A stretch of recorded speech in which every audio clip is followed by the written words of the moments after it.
Welcome once again, ladies and gentlemen, boys and girls, to Mysteries from Beyond the Other Dominion. I'm your host, Dr. Franklin Rule. Today we're going to ask if life could exist on the red-hot planet Mercury, tell you about Mark Twain's prophetic dream, reveal intriguing facts about sharks, tell you about the crocodile boy of ancient Egypt, and investigate the space shuttle mystery, and cover other intriguing segments. But first, could life exist on the hot planet Mercury? Mercury's temperature is a broiling 770 degrees Fahrenheit, enough to melt metals such as zinc and lead. It's the second hottest planet in our solar system after Venus, apparently not conducive to life. However, astronomers back in the late 1880s thought they had discovered continents on Mercury. That proved later not to be true, but at least gave us some hope there might be life on Mercury. We now know that 20% of the surface of Mercury is silicon, and that is the element most likely to be the basis of an extraterrestrial life form after carbon. You know that if you watch any sci-fi films. Also boding well for life on Mercury is a recent dramatic discovery by a team from Caltech and UCLA. They discovered a lake of ice at the northern polar cap of red-hot Mercury. It's 150 square miles in area. It's a minus 235 degrees Fahrenheit. Beneath that ice could be liquid water where life thrives. Also, this gives us that temperature differential we were looking for, from minus 235 to 770. Somewhere therein could be a zone conducive to some form of Mercurian life. We should dispatch a manned mission there as soon as possible to seek out some type of life on Mercury up in that northern polar cap. Now, I'm not saying it's humanoid life, intelligent life, or English-speaking life, but something of interest, I believe, is there. And this discovery pertains not just to Mercury, but to other hot planets we will undoubtedly discover in the future in other solar systems. They, too, may have their own lakes of ice. When we return, the prophetic dream of Mark Twain. Please stay tuned.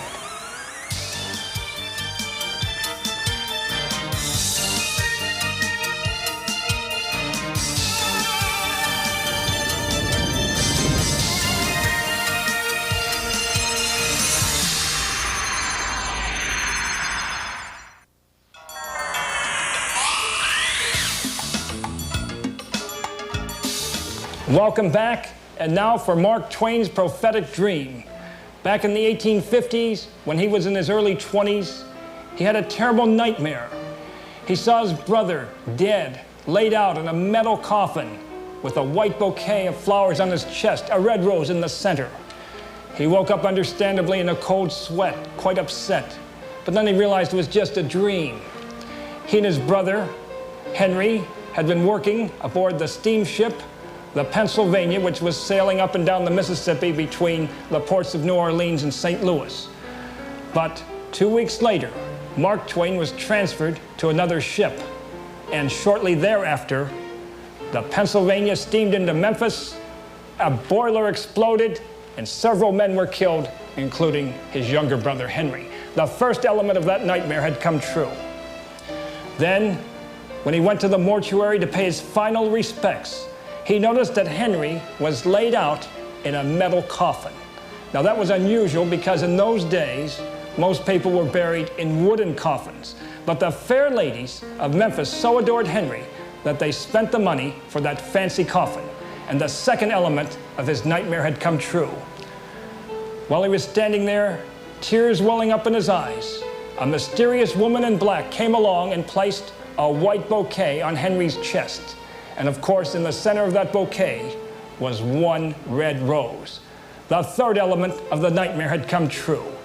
One of the most intriguing cases in the annals of parapsychology, for your consideration. Turning now from America of the 1800s to Europe of about 8,000 years ago, we have the colony of Lipinski Ver in Yugoslavia. It was actually discovered by archaeologists in 1965, but they were surprised at how modern this city appeared to be. For example, all the buildings were actually situated in a fan-like arrangement around a common center, and they had an unusual trapezoidal structure. Moreover, there is no evidence of any evolution. In other words, this city just seemed to appear out of nowhere. Also, it seemed not to have any influence from other cultures, either European or Asian. It seemed to be an alien colony. And that's the question. What type of people inhabited Lipinski Ver? Well, judging from their sculptures, they may have been humanoid, yet not quite human. They appeared to be small, homuncular beings, judging from these sculptures, suggesting that this was actually an extraterrestrial outpost in ancient Yugoslavia. A true mystery from beyond the other dominion.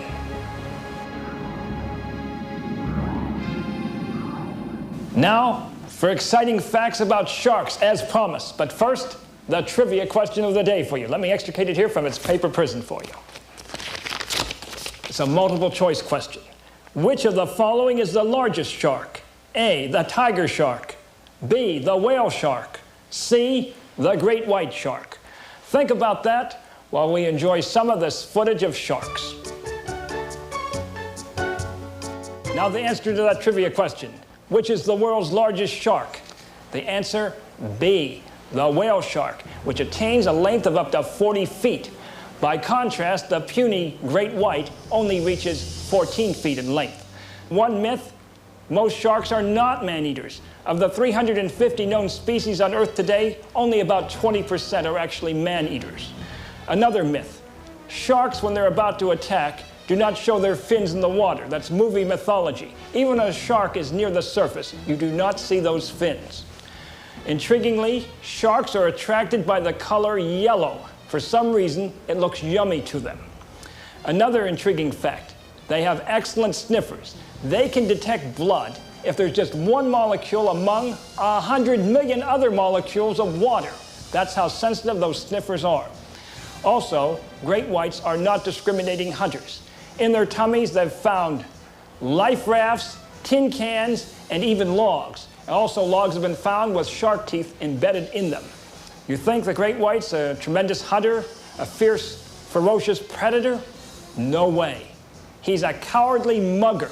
He actually attacks his prey from behind, will take a bite out of it, such as a porpoise, dolphin, or seal, or human, then move back, waiting for that animal to either bleed to death or drown. Why? Because he has very sensitive eyes, no eyelids, and he has to rotate them inward to protect them. He's afraid that the creature might strike back and blind him. That's why so many humans are actually able to survive shark attacks. They're bitten on the leg or arm, but the shark moves back, and they're usually near the shore and can swim to safety. They may lose a limb, but they don't die. Over the past half century, of 60 shark attacks on humans, only 6 people have died. That's less than 10%. By the way, the most dangerous area in North America for shark attacks is called the Blood Triangle off of Northern California. Please avoid that. Now, when we return, facts about the amazing crocodile boy of ancient Egypt. Please stay tuned.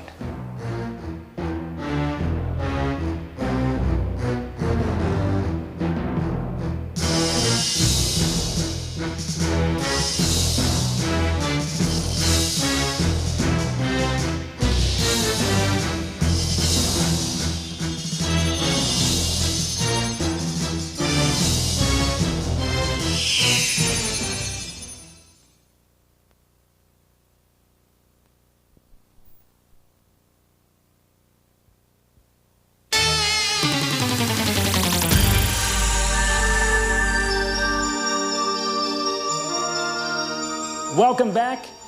As promised now, the amazing crocodile boy of ancient Egypt. Recently at the Topkapi Museum in Istanbul, Turkey, Egyptologists opened up a sarcophagus and were startled at what they saw. It was the mummified remains of a young boy at the top and a full-size crocodile at the bottom. At first, they suspected it was a hoax, but analysis proved that it was a legitimate mummy. Then they thought it perhaps was just some sort of representation of some lesser Egyptian deity. However, no known Egyptian god had a human head. They all had animal heads and human bodies. For example, there was Anubis, the god of souls, who had the head of a jackal and the body of a human. There was Canop, the god of cats, who of course had a cat's head and a human body. And there was Horus, the god of day, who had the head of a hawk and the body of a human. There even was a crocodile god, but he had the head of a crocodile and the body of a human. So the mystery deepened, but they think they have a solution. They believe this was a boy who was partially devoured by a crocodile. His parents wanted to send him intact to Amenti, the afterlife, so they had the boy's upper half and the entire crocodile mummified. That's the solution to this intriguing mystery from ancient Egypt.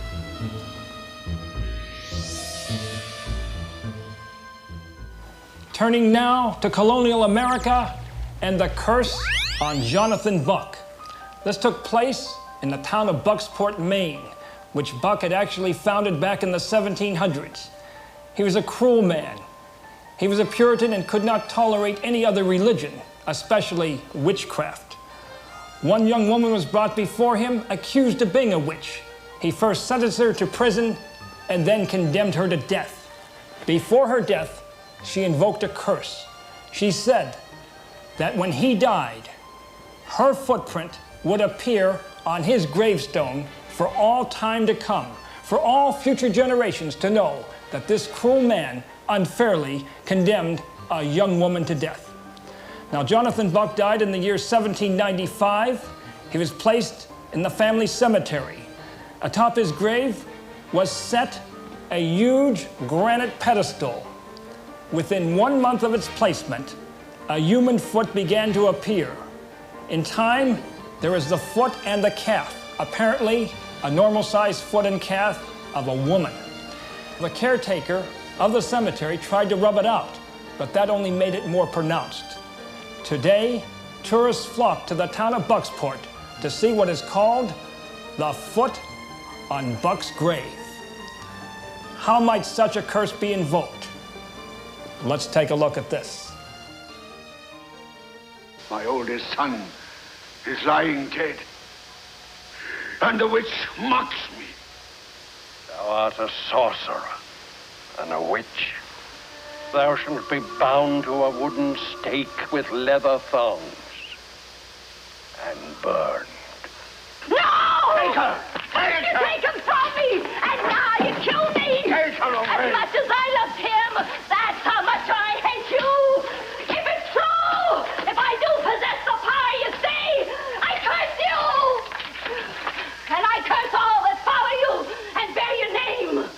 Since Jamie, your firstborn son, died before his father, so will it be in every generation! Take her! I Take her curse away! you! Burn I her! curse you! Burn her! I curse you!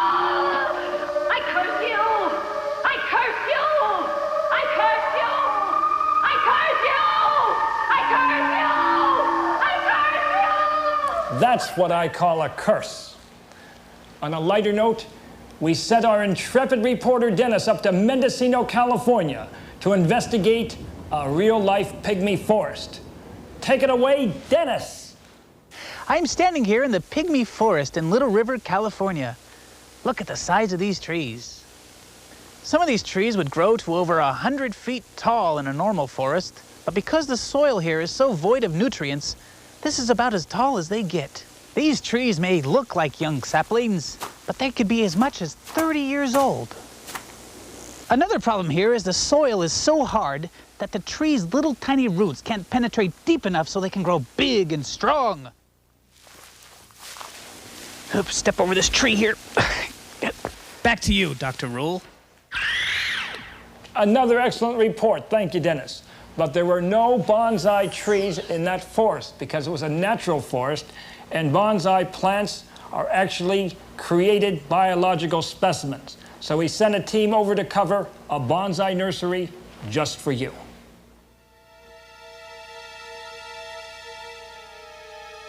The art of bonsai, which literally means tree in a pot, has become a worldwide tradition.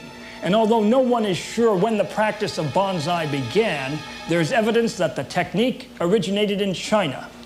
Ancient Chinese scrolls have been found that depict bonsais, and it is believed that perhaps bonsais were used in social or religious ceremonies to honor the tree as a symbol of life.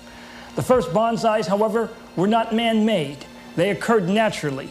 Trees growing on mountainsides were manipulated by the elements, creating twisted, stunted forms. It is from these naturally occurring distorted trees that people got the idea to create their own versions in controlled environments. Therefore, the birth of the tree in a pot. The essence of this classical bonsai form is to produce a healthy miniature representation of a tree. To achieve this, one must try to find the soul of the tree. This is done by observing the tree's natural growth patterns and then trying to influence the miniature tree's growth in these directions.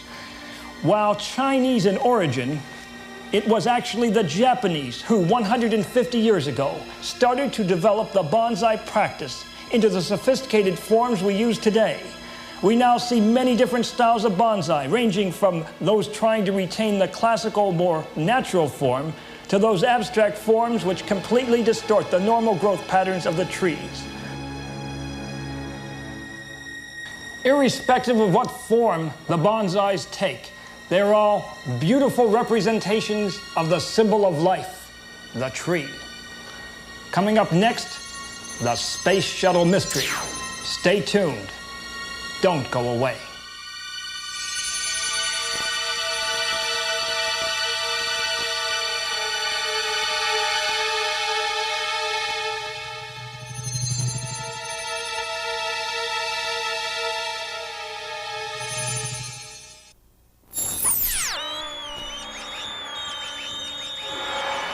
Welcome back, and time now for the Space Shuttle Mystery. Dateline, September 15th, 1991. The Space Shuttle Discovery on a mission named STS-48 sent back film footage that was unbelievable. It revealed what appeared to be a UFO streaking through the atmosphere at perhaps 10,000 miles per hour, making an abrupt 90-degree turn and shooting out to space at possibly triple that speed. And a laser beam appeared to have been shot at it. Additionally, there were 3, 4, or 5 other UFOs in the film footage. Let's take another look.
As you observe the unknown streaking object, please note that it makes an abrupt 90-degree turn, then accelerates out into space, possibly at 3 times its initial speed. The object could not have been a comet or meteorite, as they do not make sharp-angled turns. And it could not be any known terrestrial aircraft, because none have that type of maneuverability. Hence the contention by ufologists that that object may have been an alien spacecraft.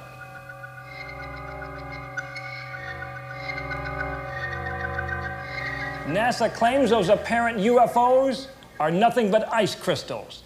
However, when we tried to secure film footage from this flight, they sent us everything but what you saw. We had to secure it from a ufologist. Now, the members of the ufological community are claiming that this proves that our government is working in cahoots with aliens and UFOs on our Star Wars program. For me, this one is just too close to call. I'm reserving judgment for the present time. But if you have an opinion, call us at our toll-free 800 number. That's 1-800-45-RULE, R-U-E-H-L. And if you have a question or answer, put yourself before the camcorder or put it in writing, send it to us at P.O. Box 847, Glendale, California, 91209. We don't guarantee to use what you send, but if we do, you'll achieve a small measure of fame, and that's a lot better than a slap on the belly with a wet trout. Now, until next time, may the power of the universe be with you.